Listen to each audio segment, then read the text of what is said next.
Good evening, ladies and gentlemen. Welcome to Fremont, California. We're out here at the test track of our Fremont factory, just a few meters away from where we actually build all of our Tesla vehicles. We're super excited to have you all here. In fact, almost 9 years ago, on June 22nd, 2012, we had our first Model S delivery event right over there in the factory. So we've come a long way in a few years. We set out to design, engineer, and manufacture the best car in the planet, and we've been working tirelessly every day to try to make that happen. And tonight, we're going to show you the next best version of Model S. And I brought this along because we might be breaking a few records. But more about that later. So let's get Elon out here and have him show you how we made the best car in the world.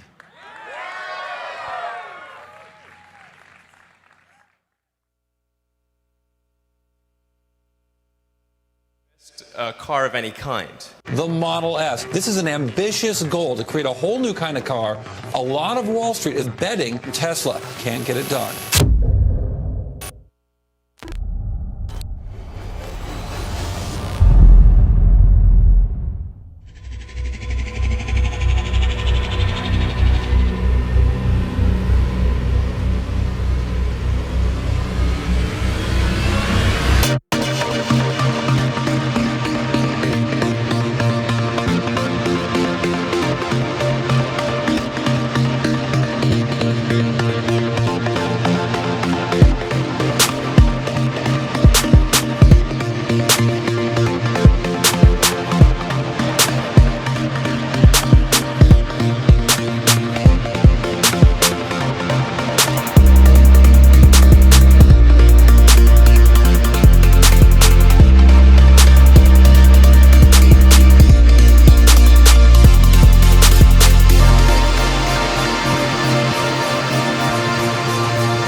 All right, thanks for coming and thanks for tuning in. So, as Franz was saying, this is 9 years since we delivered the first Model S, the first car produced here in Fremont. So almost a decade, and I think we're really taken it to a whole new level with Plaid. Some of you may know that. I mean, basically, our product plan is stolen from Spaceballs. So we've gone Plaid speed. So what we really wanted to achieve here is like, well, why make this really fast car that's crazy fast and everything? And I think there is something that's quite important to the future of sustainable energy, which is that we got to show that an electric car is the best car, hands down. You know, so it's got to be clear. It's like, man, this is sustainable energy cars. It can be the fastest cars, can be the safest cars, can be the most kick-ass cars in every way. And that's why we did the Plaid. It's just to show hands down, this is the way to go. So, yes. Pressing slide. There we go. All right. So, we've made huge improvements from the original car. Well, actually, who here, has anyone here, probably some have, bought the early Model S? Like the, yeah. All right. Well, thank you for your support. You can see the huge improvements we've made. So, and it started off with good performance, but now with Plaid, we've managed to break the 2-second barrier, if you will. No production car has ever done 0 to 60 in under 2 seconds. And this is a 4-door car, seats 5 adults, et cetera, et cetera. It's like, this thing's moving. I mean, this is like what I call like limit of physics engineering. It's not relative engineering. It's like, what does physics say we could do? Because physics is the law and everything else is a recommendation. So, in addition to a crazy performance, it's also got a longer range. Even with the tri-motor high performance, it's got almost a 400-mile range. And in the dual motor configuration, it's got a 412-mile range. So, 420, give or take. So, that joke will never end. So, and we've also improved the supercharging speed, so you can get 187 miles of range in 15 minutes. So.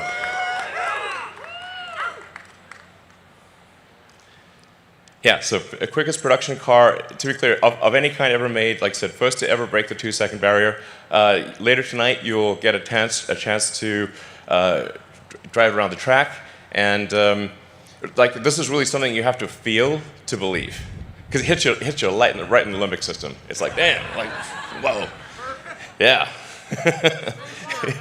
It is basically, what is the car that we can, how can we make a spaceship a car, So, hello. Let's see. Yep. And then in terms of additional stats, it's also the fastest production car to complete a quarter mile, so 9.23 seconds. It's got a 200-mile-an-hour top speed, over 1,000 horsepower, almost 400-mile range. Like I said, charges so fast, it'll be probably done by the time you have a coffee, basically. And talking about some of the sort of details behind it. So we have an all-new battery pack. And then something we're really proud of is the new carbon-sleeved rotors for the motor. So this is the first time that there's, to the best of our knowledge, there's been a production electric motor that has a carbon overwrap rotor. So this is a super hard thing to do because carbon and copper have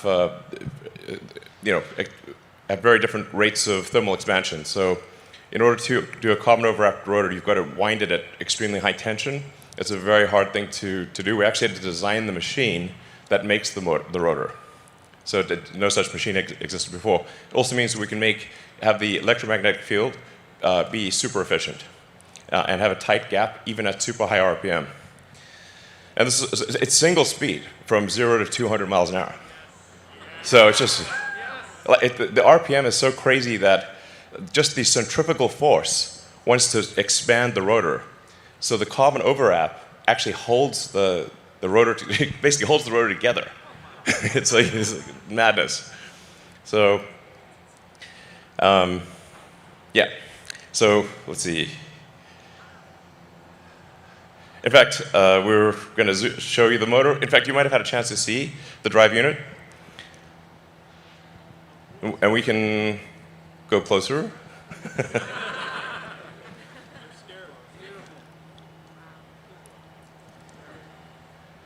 I mean, this is really an amazing work of engineering. Yeah. There's just never been an electric motor like this. I mean, you can pick this motor up with your hands, and it can accelerate a 2-ton car to 60 miles an hour in 2 seconds. I mean, that kind of power to weight is insane. Yeah. So it goes, it goes up to 20,000 RPM and maybe a little more. So.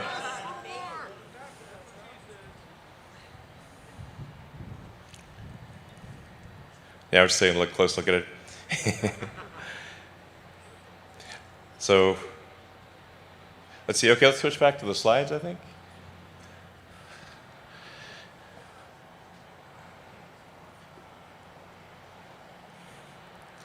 So, we also were able to achieve the lowest drag coefficient of any car ever made. So, yeah. So really, I think Tesla engineering has outdone itself here. This is a car that looks good, but also gets an incredible drag coefficient. And this is the true drag coefficient of the car, including with wheels in motion. Sometimes you'll hear drag coefficients quoted, but that'll be without the wheels moving. And the wheels cause sort of air churn and incremental drag. And this is the actual drag coefficient of the car. So it's to have a good-looking sports car, have that low drag coefficient is really tough. So. We also have the latest and greatest in heat pump, which is basically the HVAC system for the car. It's 30% better cold weather range and requires 50% less energy for cabin heating in freezing conditions. Yeah, so you'll see very little degradation in cold weather. And the radiator is twice as big for heat rejection. So you'll be able to actually do back-to-back 0 to 60s, go on the track, just haul ass, and as you'll see tonight, this car is just going to do over and over again, and it doesn't get winded. I think we got to take this back to maybe the Nürburgring. See what happens. And then, of course, when we first delivered the Model S, there were no superchargers anywhere in the world. So back in 2012, no superchargers anywhere. Now there are 25,000 superchargers all around the world. So, we opened 30 just in the last week.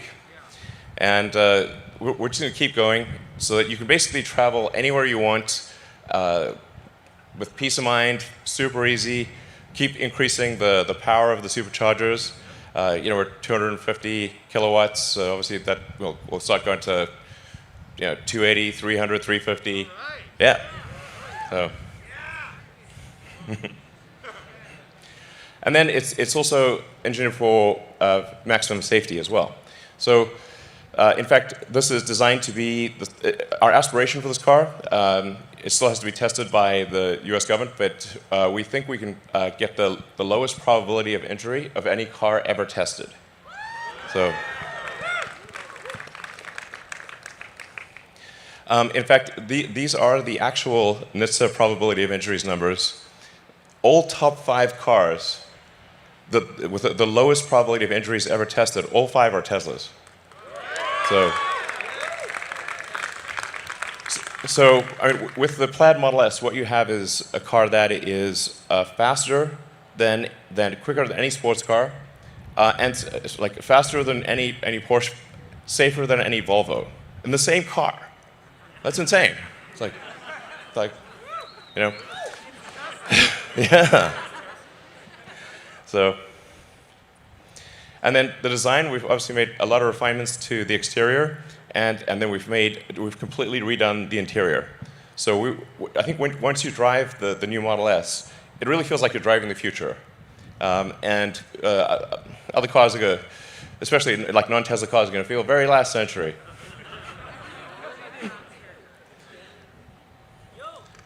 So, all new interior. As you can see, we changed the orientation of the main screen, so it's easier to watch movies and that kind of thing in landscape. Yeah, exactly. I mean, in other notes, we have ventilated front seats. So, yeah. Anyway, I think it's really. You drive around and it really feels like, okay, we're in 2021. Great.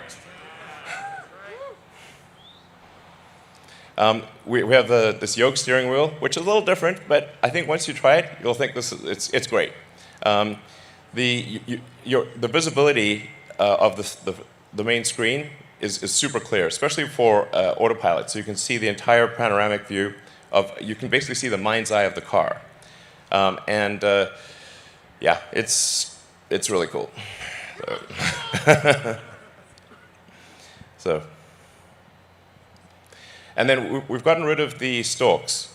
So, I think generally all input is error. So we want, if you have to do something that the car could have done already, that should be taken care of. The software should just do it. So you can actually just literally walk up to the car, it senses that you're approaching, unlocks the car based on your phone. It just basically pairs with your phone, knows that you're coming to the car, opens the door, extends the handle, you sit down, and you just drive. You don't have to press the drive or anything like that. The car knows you want to drive. It figures like, yeah, good guess, you know. So, and then it's using the autopilot system to know where the obstacles are. So obviously, if there's something in front of you, you want to go backwards, and if there's something in back of you, you want to go front, most likely. And then it will adapt to your to your needs. So if it sees that you're always doing this, you're changing to reverse or forward in particular situations, it'll try to remember that and geocode it to that location. So then you won't have to do it in the future. It will just keep minimizing the amount of input that you need to do until the car just reads your mind. So it's gonna be great. Yeah. So we've redesigned the interior. We've moved the interior so that the front IP is actually slimmer and thinner. So we were able to move the front seats forward, giving more room to the back seat, and we reclined the back seat more and reduced the interior trim. So basically, the current Model S, the back seat is not amazing, but the new one, it's actually a legit back seat, I'd say. It's like it's good. So you can. I think it's quite a comfortable back seat, and you've got also a rear screen, and you can control everything from the back. Yeah. So it's got dual inductive chargers for your phones in the back and dual inductive in the front. And it's a 36-watt power supply, so you can actually charge like your, laptop or anything. Basically, it's a 36-watt USB-C. Yeah. It can also pair with multiple Bluetooth devices simultaneously. So multiple people could be controlling music, or somebody could be playing a video game. So you can do multiple wireless things simultaneously.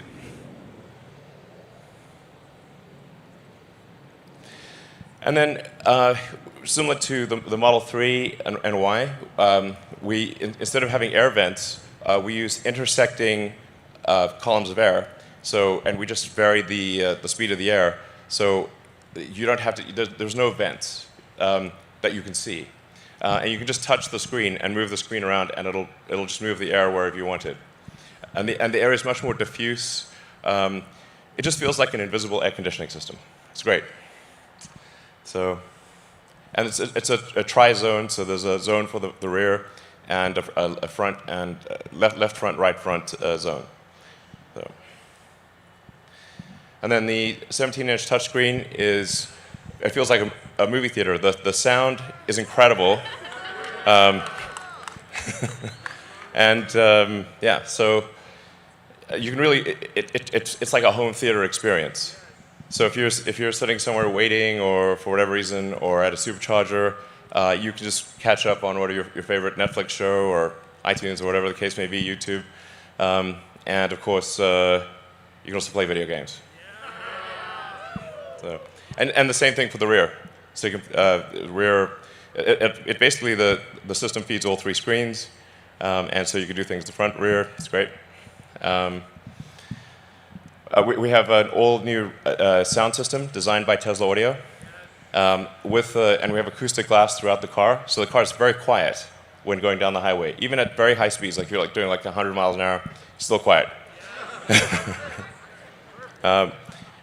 This is a Tesla-designed codec, so it will keep uploading improved versions of the sound system. It's completely software-defined, so we'll keep tweaking it and dynamically adjusting to whether you're using streaming, or whether it's coming via Bluetooth from your phone, or different streaming services. It'll actually, and if the data rate changes, it'll adapt that. So basically, it always sounds good. And that's just going to get better. So, yeah. And then we've got an all-new UI.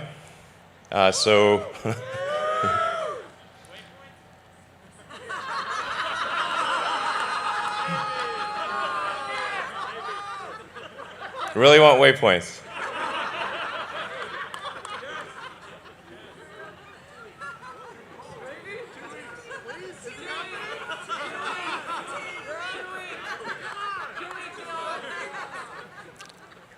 Okay, does everybody here want waypoints? All right, fine, we'll do waypoints. God damn it. All right. 2 weeks. All right, we'll do waypoints, fine. But obviously, it also interfaces with your calendar. So if you just, basically, if you just get in the car and you just sort of swipe down from Navigate, you don't have to enter anything, just swipe down. The car will automatically figure out if you want to go to home, work, or what's on your calendar. So it'll default to calendar priority. And obviously, if you're at home and it's kind of a weekday or whatever, it assumes you're going to go to work. So you just swipe down, automatically navigates to work, and checks traffic and gives you an optimal route. So it's just like a nice little easy thing. And you can actually set it to automatically generate the most probable route. So you just get in, and it's going to guess what route you want, and you don't have to press anything. Yeah. So anyway, the UI is basically easy to move around, expand, contract, shift music to the left, to the right, and we're going to keep improving it. So it basically feels like a modern tablet or phone. And then it's not PS4, it's PS5. So I think there's never been a car that has state-of-the-art computing technology, state-of-the-art infotainment, where this is literally at the level of a PlayStation 5. So, yeah, I mean, if you think about the future where the car is often in autopilot or full self-driving mode, then entertainment is going to become increasingly important. So you're going to want to watch movies, play games, use the internet, just all the things you want to do if you're not driving. And this is actual PlayStation 5 level performance. So we're going to try to do a gaming demo.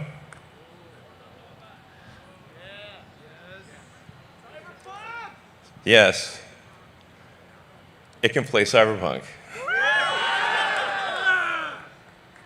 So this is somebody playing the car right now. This is playing live. Yeah.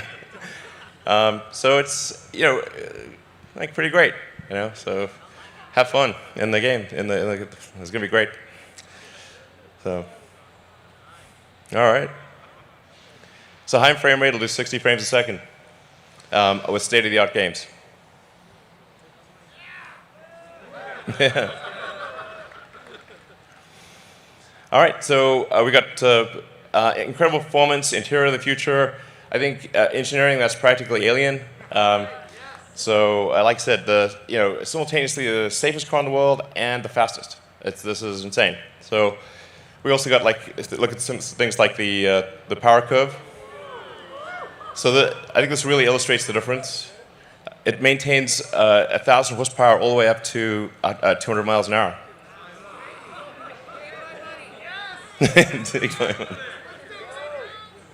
This car crushes. All right. So, yes. All right, and deliveries begin now. So we're in production. We're going to deliver the first 25 cars now, and then basically we should be at several hundred cars per week soon, and 1,000 cars a week probably next quarter. So please enjoy. We put a lot of work into this. I'd like to thank the incredible work of the Tesla engineering and production teams. So